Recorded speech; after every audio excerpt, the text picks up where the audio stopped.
السلام عليكم يا وجوه النور اللي ربي يكمل الله بالخير ان شاء الله، واللي ما راش بيان مولانا ربي يفرج عليه. هاد الميساج تري امبورطون، الله يعطيكم النور، بارطاجوه لنا لو ماكسيموم. هاد الدميه الجنسيه اللي راكو تهضروا عليها بزاف، هاد الوقائع الكبيره اللي وصلوا لها العرب، اسرائيل وامريكان يزيدوا يبنوا ويعلوا، وانتوما قعدوا تتبهلوا العرب اللي ما درتوا والو في هاد الدنيا وعمركم ولا ديروا.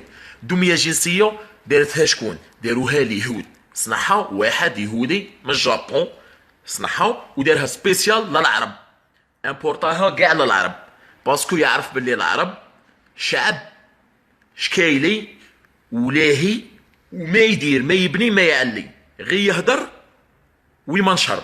هادو هما العرب.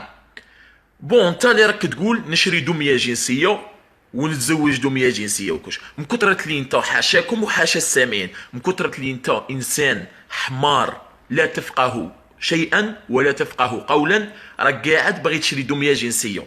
انت هذا اللي باغي تشري دميه جنسيه، روح يعاونوك، كاين ولاد الحلال يعاونوك، وزيد خدم، راك راجل وراك فحل، اضرب يديك وروح دي بنت الحلال، دي بنت اللي خلقها ربي سبحانه، اللي تسترك واللي تحفظك وتغسل لك صوالحك وديرك فوق راسها وعينيها. دي بنت الحلال، مشي تروح تشري دميه وتزوج، باسكو انت لا درت هاد الشيء راك انسان خيالي.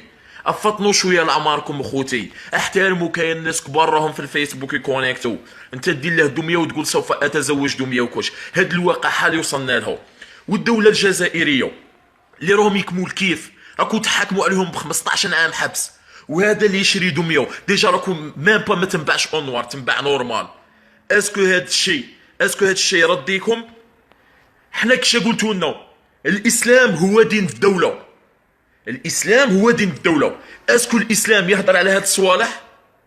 واسرائيل باش دارت هاد الشيء؟ اسرائيل ما ديرش حاجه بلا ما تخرجها في الربح. اسرائيل فيها فايده كبيره باش دارت لكم هاد الدميه، ودوماش لقات العرب راضيين، لقات العرب حيوانات، الحيوان وعنده شويه عقل على هاد العرب، ماشي كاع مي كاين.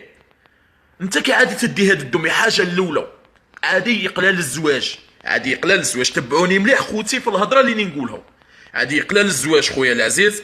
وربي شا قال لك الزواج نصف الدين، اللي تتزوج هذه الاولى عادي يقل الزواج.